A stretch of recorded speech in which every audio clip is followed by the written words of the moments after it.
aquello que abarca todo lo correspondiente a las enfermedades que se pueden presentar desde que nace un niño hasta los 17 años. Todo esto corresponde a lo que sería pues la llamada psiquiatría infantil y del adolescente, ¿no? Entonces, ¿alguien puede ir pasando? ¿Puede ir? Chicos, ¿alguien puede dar una mano? Que sea uno de mis alumnos de allá, de la sede Loaiza, por favor. Ahí está, ya. Ya, Flaco, sacrifícate, pues. Un punto más por eso. Ya.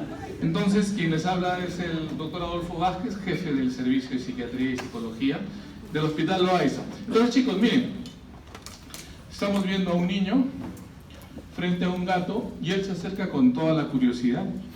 También podría tenerle miedo a los gatos, pero de eso es de lo que vamos a hablar, cómo el desarrollo, y me encantaría que ustedes se sientan implicados porque de alguna manera esta clase también les va a tocar su propio neurodesarrollo.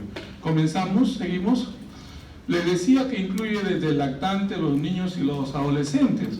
Claro que sí, un lactante que sufre maltrato ya va a tener un severo problema en su neurodesarrollo. Ya sabemos que inclusive agitar a un niño de la manera en que a veces creemos que estamos jugando con él, ¿no?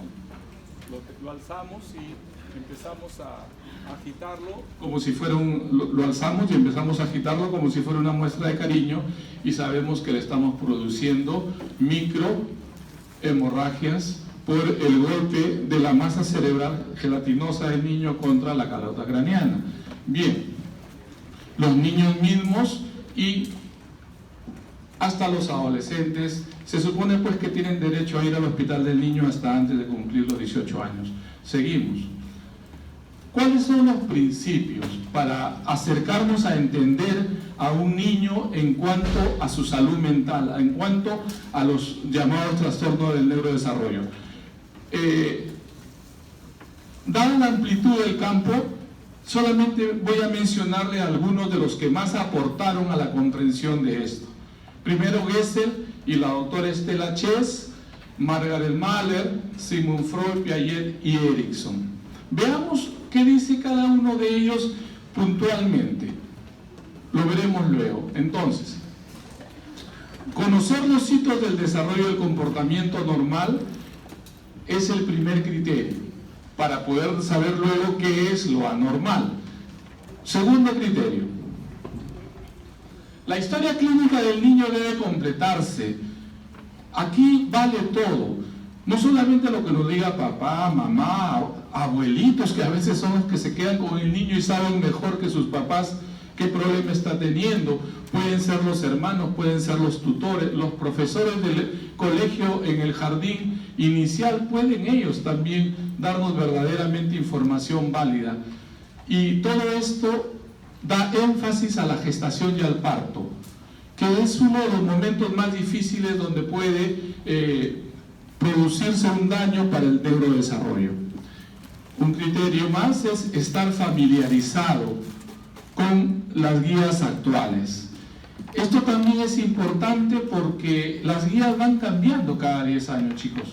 Ustedes ya saben que el CIE, que es con lo que trabajamos nosotros, todos los médicos que pertenecemos a nuestro país, a Naciones Unidas, trabajamos con clasificación internacional de enfermedades, llamado así CIE.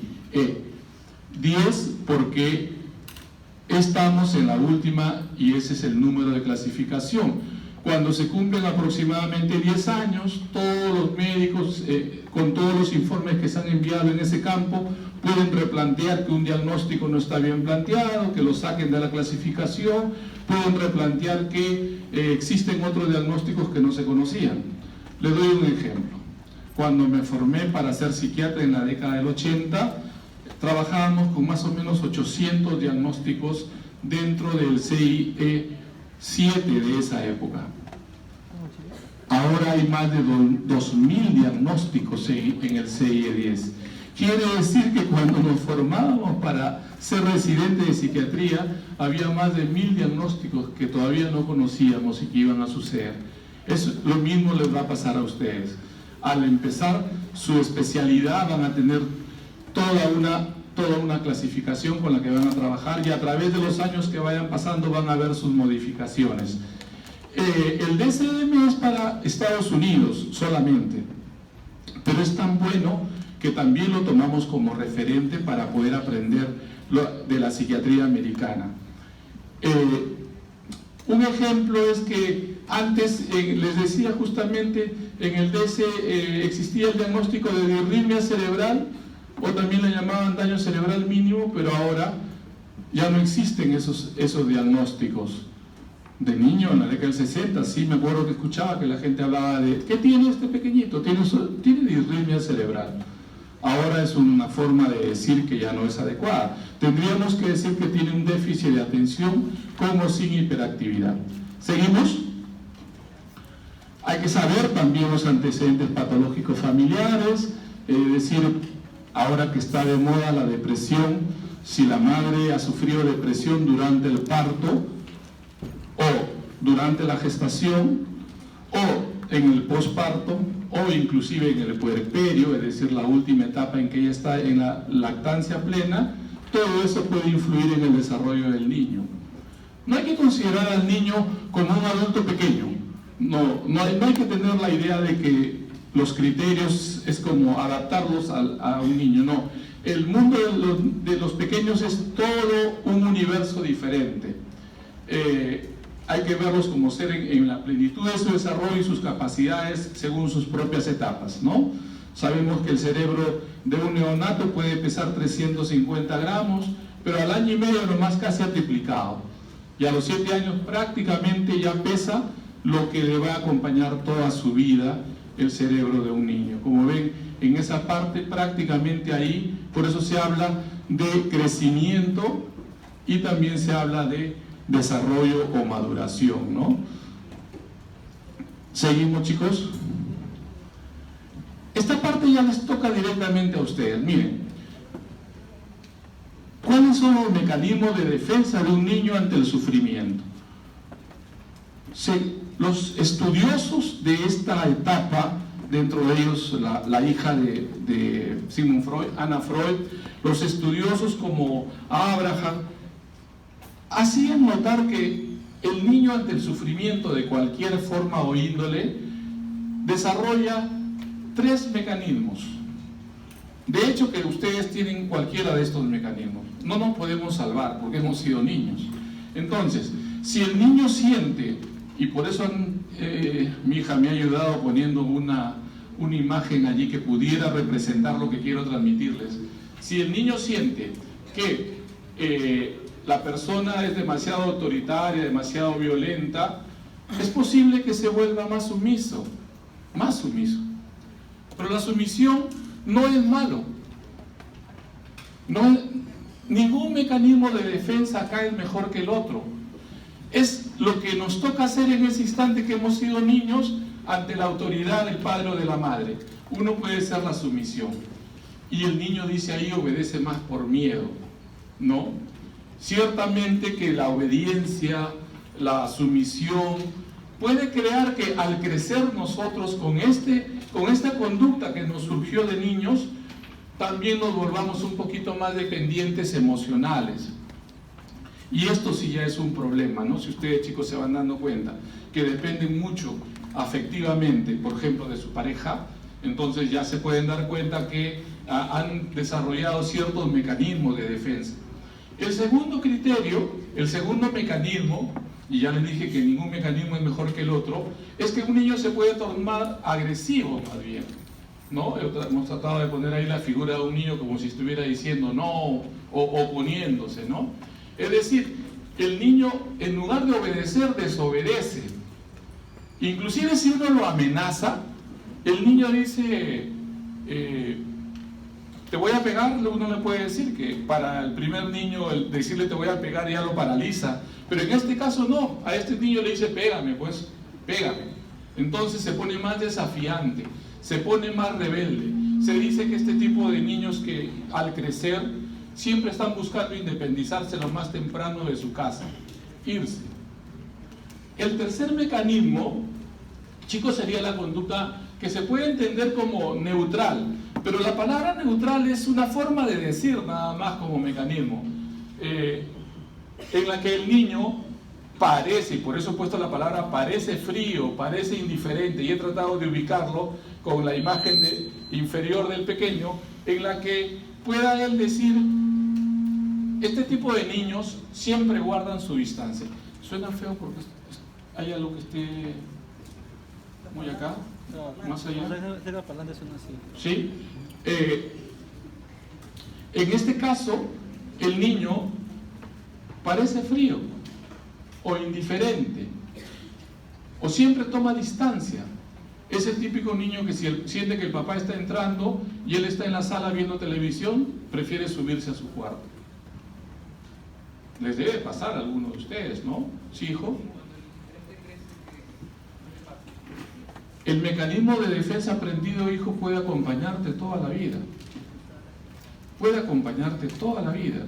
Y luego tú darte cuenta que cuando estás en grupo, por ejemplo, siempre guardas un poco de distancia.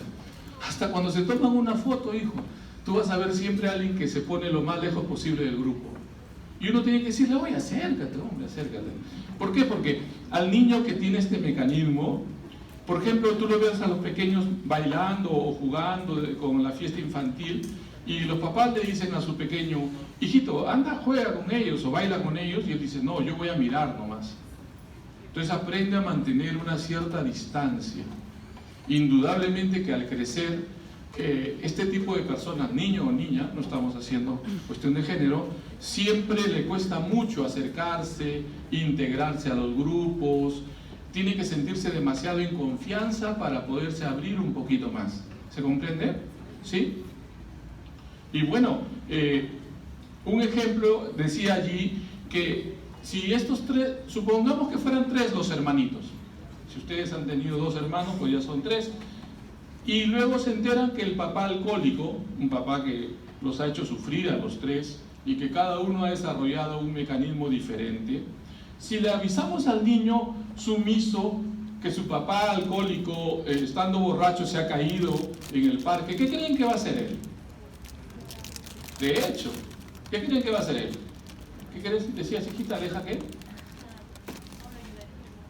Lo ayudaría, claro. Este tipo de niños va de inmediato y se va corriendo a ver a su papá.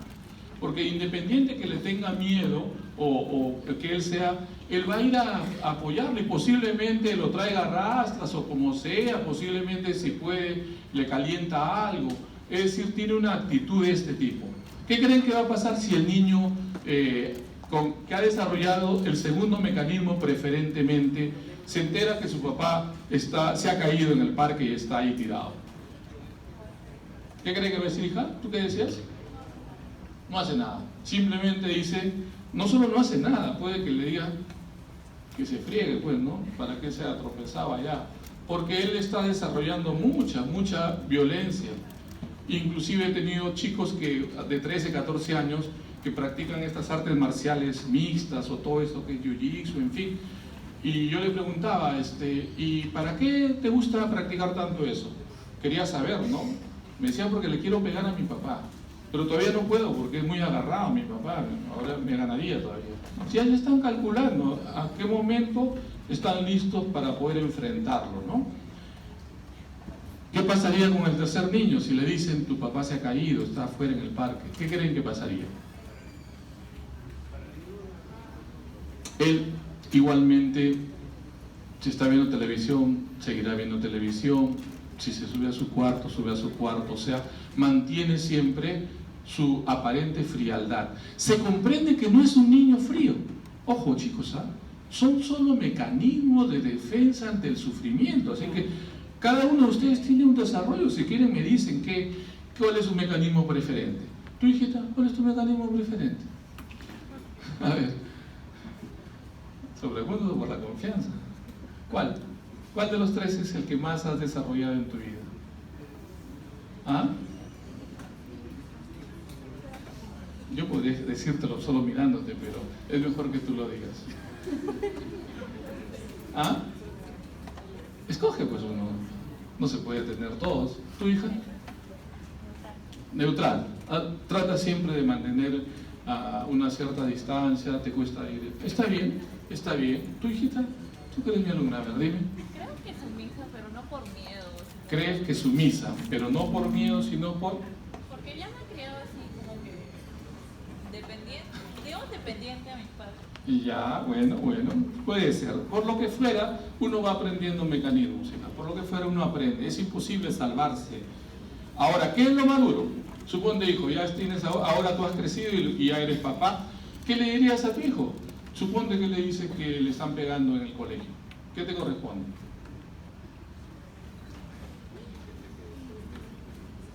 Decirle que se defienda. Suponte que tu hijo es un niño un poquito sumiso, que por miedo casi siempre teme, o es un niño con conducta más bien que se distancia. ¿Qué pasaría si tú le dices, bueno hijo, anda, aprende, defiéndete? Lo están mandando al matadero, hijo. Él no tiene los mecanismos para hacer eso. Tendrías tú que explicarle, mi hijito, tu manera de ser es una forma también adecuada, pero si tú quieres hay que aprender primero a defenderse. Imagínate que a un niño con características sumisas lo mandas a pelearse. Sería pues ya, le van a dar más duro todavía, ¿no? Porque puede que se esté enfrentando a un niño con características ya de mecanismo de defensa agresivo. Entonces, ¿la idea cuál sería? La idea sería comprender que los tres mecanismos son adecuados y que si tenemos que enseñarle a que tenga que defenderse, pues hay que enseñarle a que tenga que defenderse, pero primero enseñarle, ¿no? Quizás empezar a entrenarse con él y decirle, mira, así, esquiva así, golpea de esta manera, entrénate ahí, hay una perita, una bolsa donde puedes aprender, cosa que él también gana confianza en sí mismo, y si gana confianza en sí mismo, de hecho, muchachos, eso es lo mayor que podemos lograr. Listo, seguimos. Entonces, voy a mencionar un poquito lo que dijo cada uno de ellos, haciendo énfasis en el último, porque quería transmitirles, no lo hacía en otras clases anteriores, pero me preguntaron tanto sobre eso, que he hecho, aunque no corresponde un poco, porque me excedo en cuanto al neurodesarrollo hasta los 17 años, pero mejor le doy la versión completa de lo que dijo Erickson. Primero entonces comenzamos, el ejemplo es que nos imaginemos, ya que no podemos abarcar lo que dijo cada uno de año por año, si un niño tiene 2 años, ¿qué dice Gesell que se espera de ese niño? A ver, veamos. El primer gran estudioso. Están viendo a un niño de 2 años en movimiento, ¿y quién está al costado de él? Es su papá, ciertamente, su papá, ¿no? Y miren cómo el niño trata de... debe tener mucha... Es el mismo niño del gatito. Debe tener mucha confianza en que trata de imitar lo más que puede a su papá, ¿no? Disfrutando. Dice Gesell que a los 2 años, ojo chicos, a los 2 años, la conducta motora corre perfectamente sin caerse.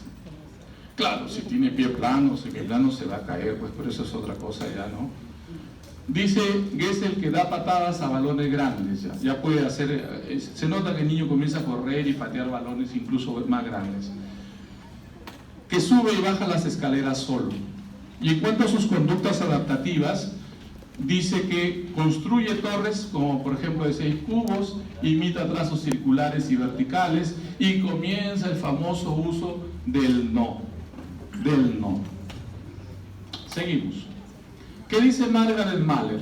Un niño de 2 años, dice ella, se encuentra en fase de consolidación y constancia del objeto. ¿Cuál es el objeto principal a los 2 años para un niño? Su mamá. ¿No es cierto? Todavía está en una edad donde su mamá es todo su mundo. Y entonces dice, por ejemplo, ella, que el niño disminuye su ansiedad de separación. Todos acá hemos vivido ansiedad de separación cuando hemos sido niños, aunque no nos acordemos. ¿Y cómo se puede uno dar cuenta de su gran ansiedad de separación que tuvo de niño? Cuando ahora con la pareja no viene o no llega o no llama, ¿qué va a empezar en esa persona que ha desarrollado ansiedad de separación? Va a estar muy intranquila, va a estar muy inquieta, angustiada, de repente le revienta el teléfono, ¿no? En cambio, si ha tenido una buena etapa de este desarrollo, ¿cómo lo va a tomar ya cuando crece? Va a decir, bueno, tranqui, ¿no? Por algo se estará demorando, ¿verdad? No pasa nada. Entonces, en esta etapa, el niño sabe que mamá va a volver. ¿Cómo sabe, entre comillas? Porque lo ha aprendido de la experiencia. Como sabe que mamá va a volver, ya no sufre tanto como del primer año, que no tiene esa capacidad de darse cuenta de eso. Simplemente mamá desaparece y el niño llora, ¿no? Acá no. También dice que admite la presencia de sustitutos. De repente está la tía, los abuelitos, y entonces, aunque a regañadientes, el niño puede quedarse y sufrir menos, ¿no? También dice que aumenta la tolerancia a los retrasos, a la separación de mamá.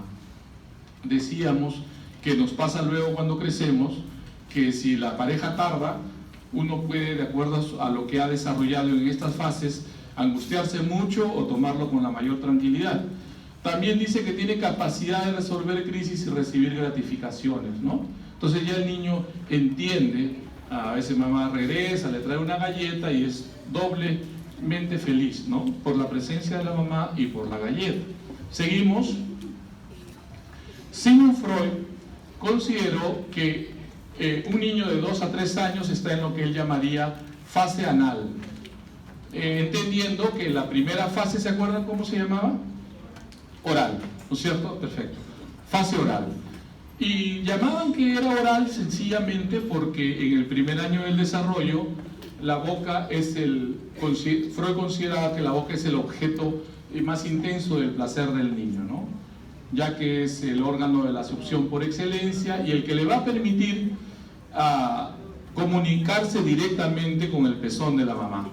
Cuando era alumno como ustedes, imagínense, en la década del 70, también estaba aprendiendo un poquito de lo que iba a ser mi carrera.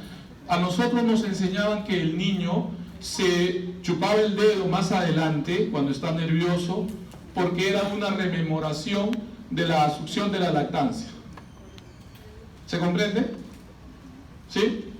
Como que el niño crece, ya puede ser un niño de 10 años, o un joven de 15 y se chupa el dedo, otros se muerden las uñas, como una rememoración de la lactancia en la que tenía que hacer ese acto reflejo.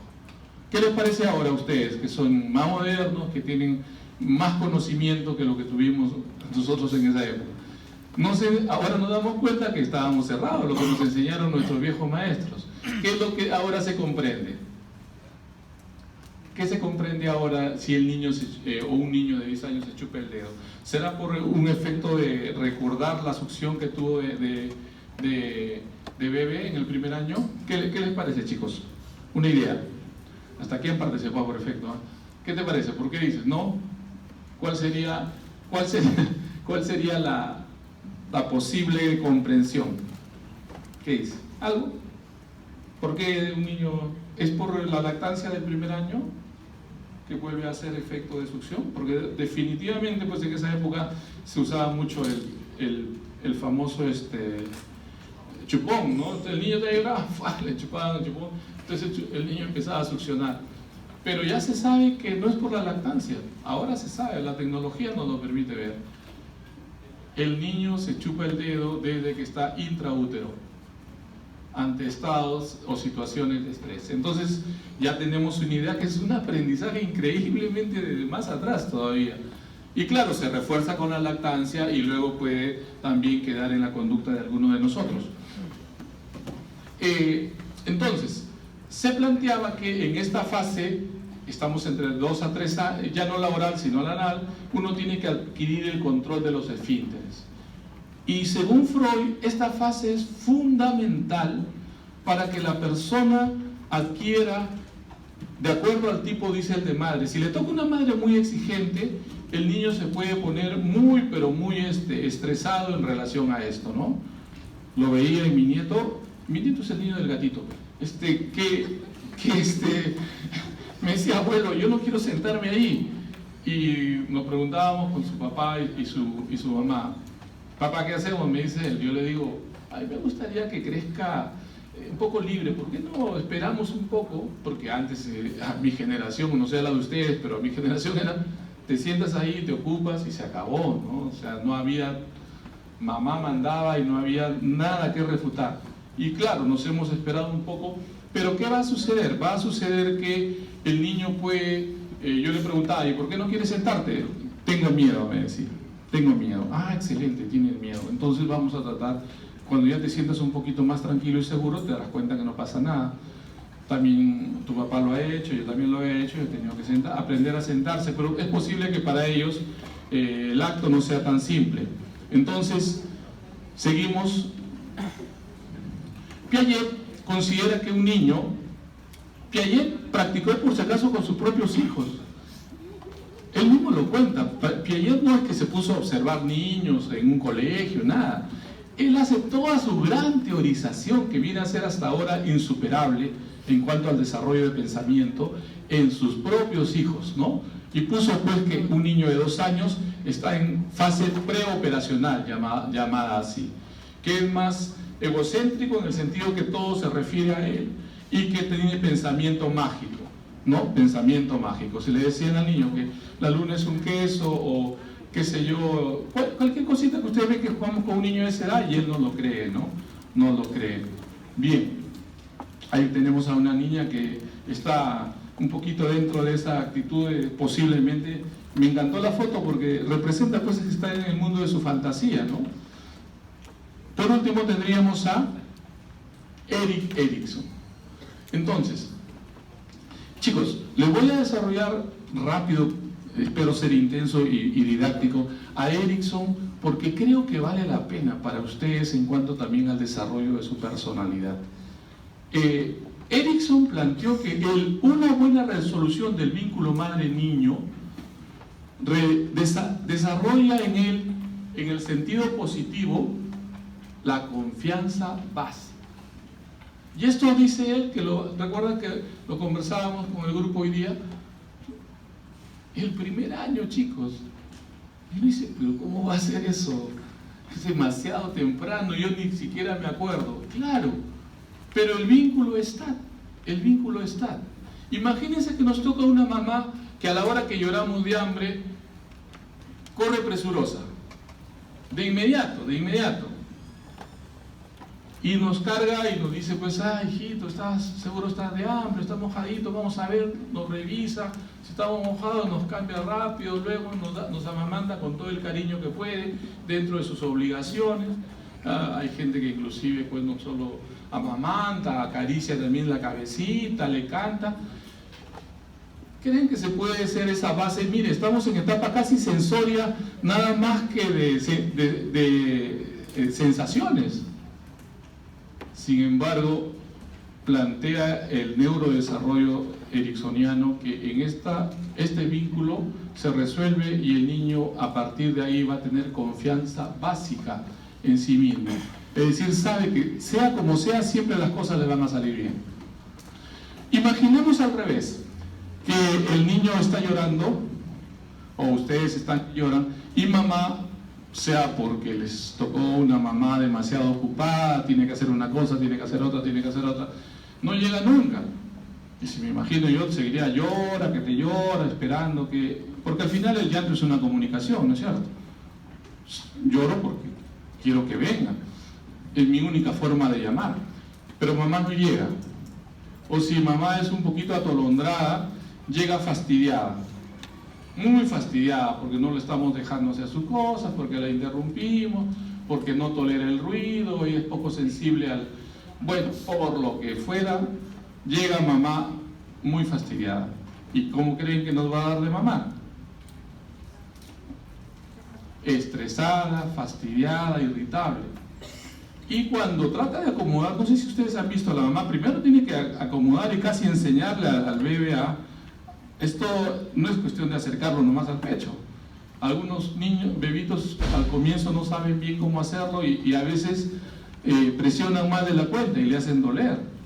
¿Te imaginas tú si está estresada, como está fastidiada, y encima le hace doler?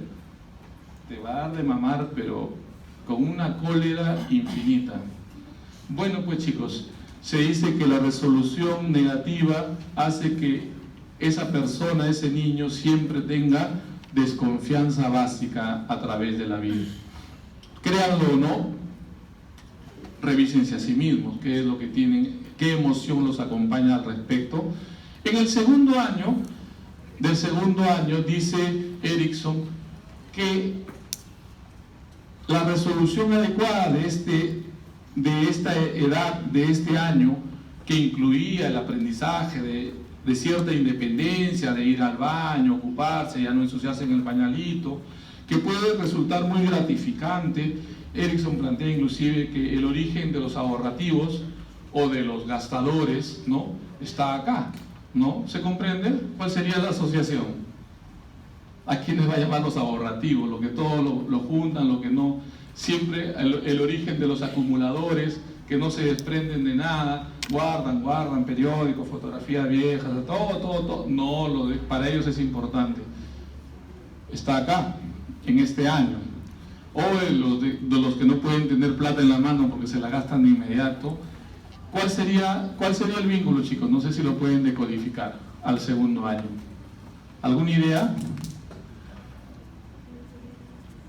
Que en la medida en que, igual que con en la lactancia, la resolución adecuada de que mamá nos haya enseñado adecuadamente, armoniosamente, tiernamente, hasta donde se puede, a superar nuestro miedo, a poder sentarnos y evacuar libremente, como no lo teníamos en el primer año. En el primer año simplemente se daba como un acto fisiológico y ahí había un pañal. Ahora no. Estamos un poquito más en contacto con cierta independencia, pero también con cierta responsabilidad. Esa resolución adecuada, dice, lleva al niño a una posición que lo va a acompañar toda su vida. ¿Cuál es? El sentido de ser autónomo, que sí lo puede hacer. Es decir, no duda. No significa que no se equivoque, puede equivocarse, pero no duda en hacerlo. Y ponemos ahí a un niño que se acerca a un perro, no sé si lo ven, inclusive el niño está sonriendo.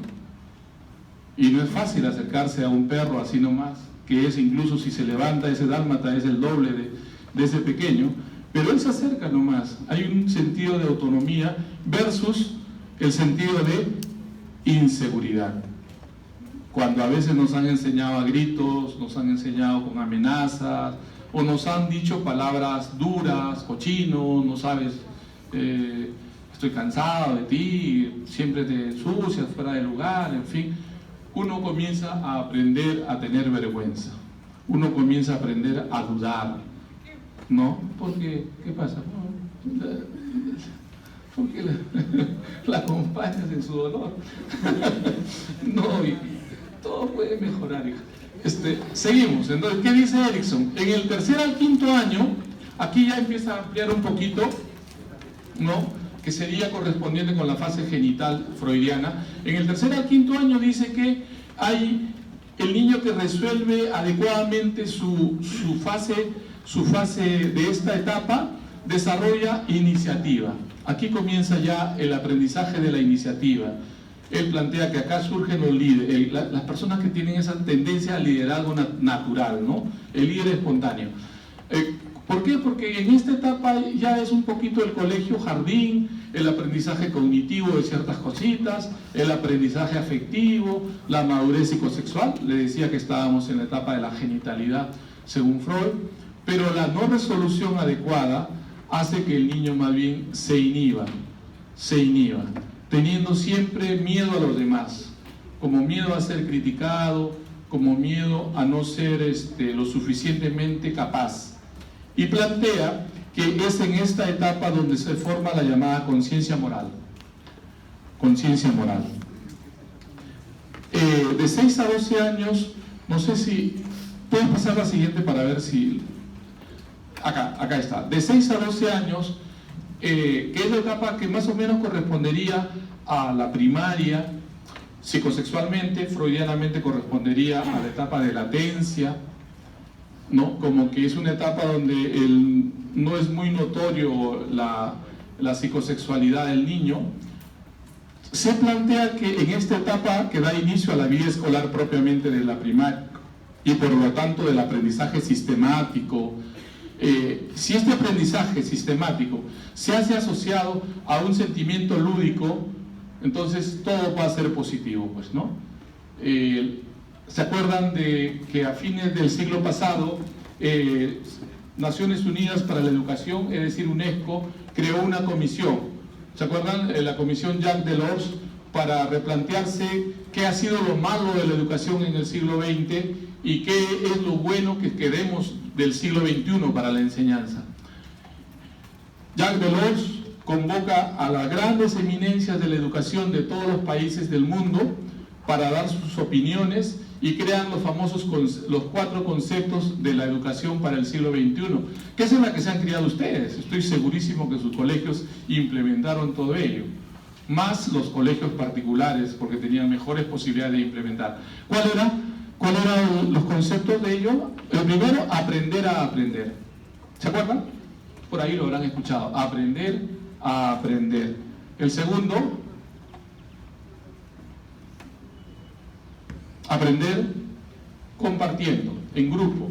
Por eso se acordarán ustedes que, a diferencia de la educación que recibí yo, donde todo era individual y todo era que el primer puesto y uno quería sacar la mejor nota y no le enseñaba nada a su compañero, acá se planteaba que esa es una forma muy distorsionada del aprendizaje, que hay que aprender a compartir. Por lo tanto, ustedes toda la primaria se la han pasado en la casa de algún compañerito haciendo tareas, presentando en grupo, ¿no es cierto? Eso es lo que han desarrollado. El tercer criterio era aprender a hacer, y por eso todos los colegios se vieron obligados a poder incorporar talleres. ¿Se acuerdan en las tardes? Los talleres, ¿no? Los colegios tenían, ¿qué talleres tenían? Cocina, danza, karate, en fin, lo que hubiera, teatro, había que... ¿cuál? Ballet, sí, me hace recordar. Mi hijita la llevaba al ballet, lo primero que le dijeron, no, con esos piecitos, tenían pies semiplanos, el ballet te va a dejar destrozado. Mi otra hijita quería hacer gimnasia, vino el entrenador y le dijo, no, con esos pies, ninguna de las dos pudo hacer ni ballet ni gimnasia. Claro, habían heredado los pies de mamá. Tenían heredado también cosas feas, pero esos son de su mamá.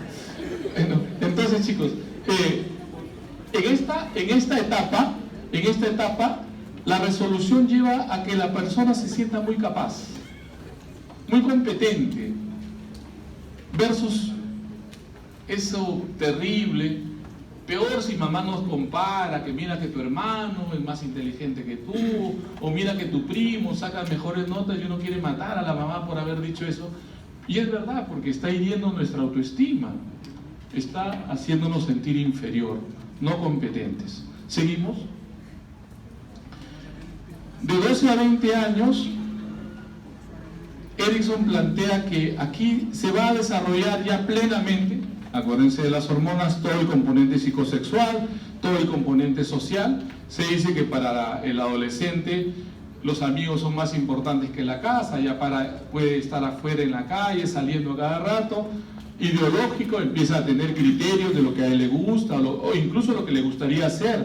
Por eso se habla de que aquí se forma el componente de la posible profesión que vamos a querer tener, lo cultural, lo religioso, ¿no? Y que más bien aquellos que no logran desarrollar maduramente esta etapa, empiezan a desarrollar más bien ideas, por ejemplo, totalitarias. Si yo fuera presidente, mato a todos los que, qué sé yo, a todos los que nacen con defectos, todos los que, tipo los espartanos, ¿no? Nacía alguien con defecto, lo llevaban a la roca Tarpeya y desde ahí los tiraban, ¿no? O también el sentido totalitario de los gobiernos, ¿no? Somos una raza superior, los nazis, entonces todos los sudamericanos, por ejemplo, deben desaparecer. No solo persiguió, cuidado chicos, que el nazismo no solo persiguió judíos, ¿ah? Acuérdense que otro grupo que fue totalmente perseguido, ¿cuál fue? Gitanos, claro, los gitanos. Y ellos incluso a los rusos, que eran blancos pero eslavos, no blancos arios, a los blancos eslavos como los rusos lo consideraban igualmente inferiores, ¿no? Me comentaba un amigo casado con una ucraniana, me dice, el dilema fue que Ucrania siempre se sintió diferente de Rusia, se sintió blanca aria, no blanca eslava. Entonces, cuando los alemanes empezaron a entrar a Rusia, pasaron por Ucrania, los convencieron que eran como ellos. Y entonces todo el ejército ucraniano se plegó al ejército alemán y empezaron a atacar a la Rusia. Pero cuando Rusia empieza a ganar la guerra y más bien empieza el contraataque, Ucrania, pues ya se imaginan hasta ahora, ¿no? Pagó pato. ¿Se acuerdan que hace poco nomás Putin coge una parte de Ucrania llamada la península de Crimea, que es la última gran crisis entre Estados Unidos y Rusia por la península de Crimea? Y esa crisis todavía no la resuelven. Se están peleando detrás de Siria, están ellos en realidad, siguen peleando. Entonces veíamos, chicos, cómo se puede surgir el concepto de la gente anárquica, que no cree en nada, ¿no? O la gente totalmente atea. Porque no estamos diciendo que tenga tal o cual religión. Podría querer ser budista y bien por él si se ha identificado. Lo que trato de explicarles es que no se impone eso, sino se incorpora dentro de un desarrollo. Hemos nacido dentro de una cultura, un idioma, a eso se refiere. Bien, de los 20 a los 30 años, para avanzar y terminar esta parte que quería, las famosas etapas de Erikson del desarrollo de una persona, dice que la resolución adecuada de esta etapa hace que la persona desarrolle la capacidad de intimidad. Pero ¿se comprende qué cosa es capacidad de intimidad? No solamente de intimidad sexual, no puede ser, eso es parte de, inclusive desde la adolescencia. ¿A qué se está queriendo referir cuando dice de que la madurez lo lleva a la persona a capacidad de intimidad? A la capacidad de confiar en la persona, en la pareja, por ejemplo, ¿no? Confiar, donarse.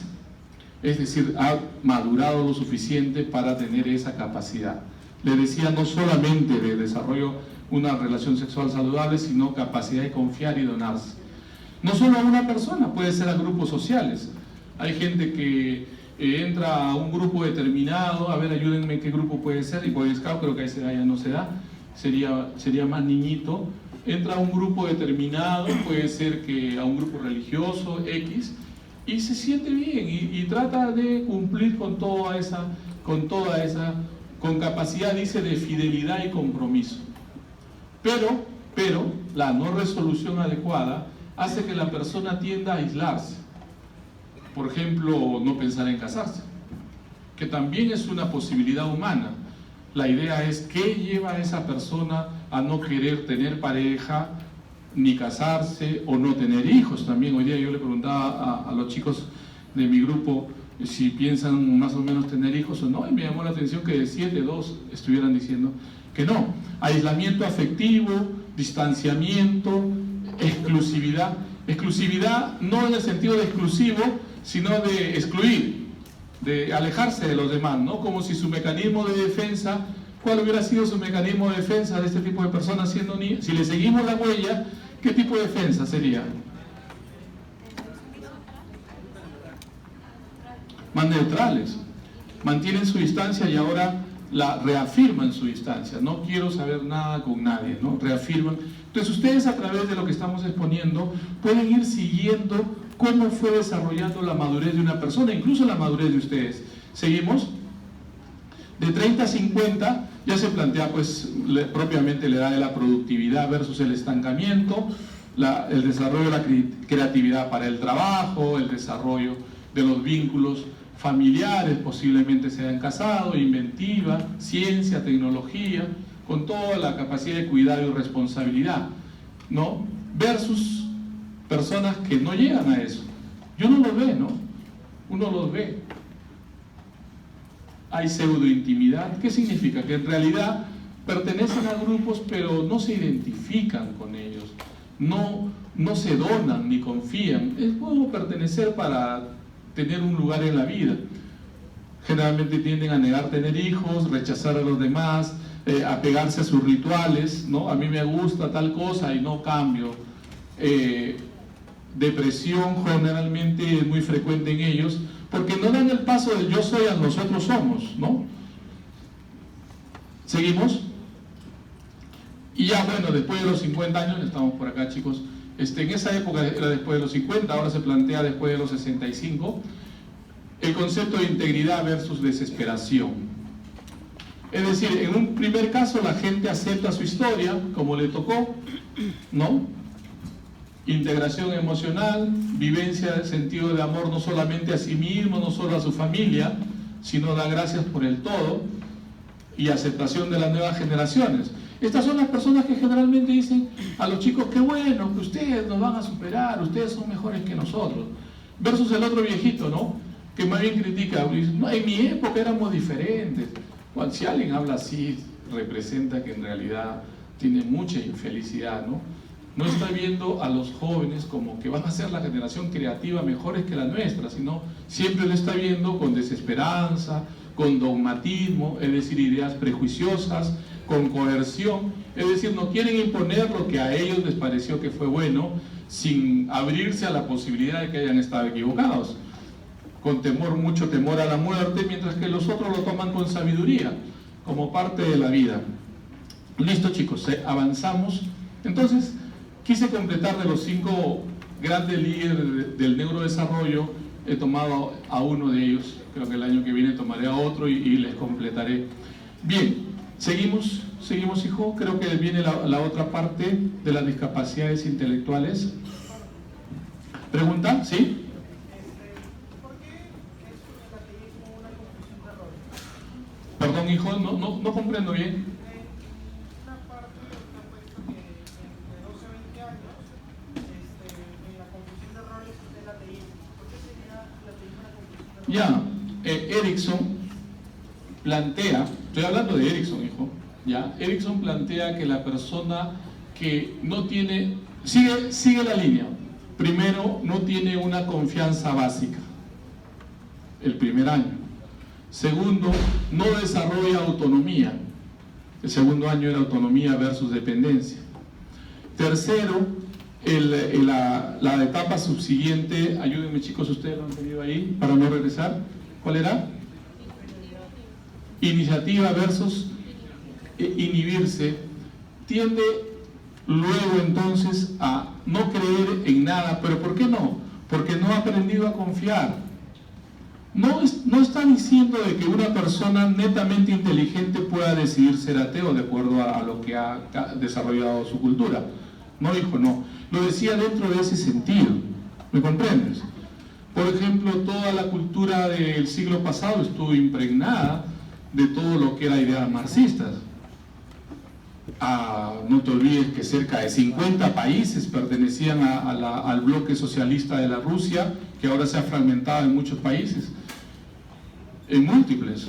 Incluso Putin se considera actualmente, hijo, el líder del cristianismo, por si acaso, y él lo ha dicho públicamente: el nuevo gran líder del cristianismo soy yo.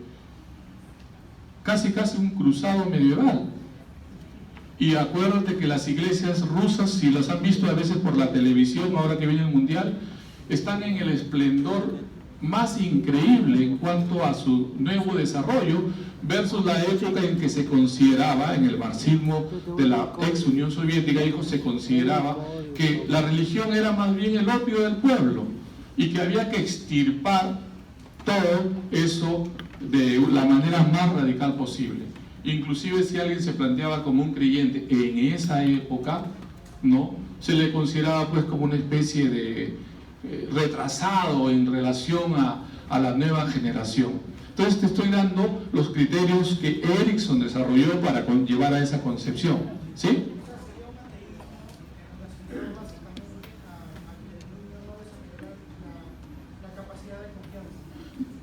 Eso, el sentido de no creer, de no creer en algo, ¿sí? Incluso no te estamos diciendo que tengas que creer en esto.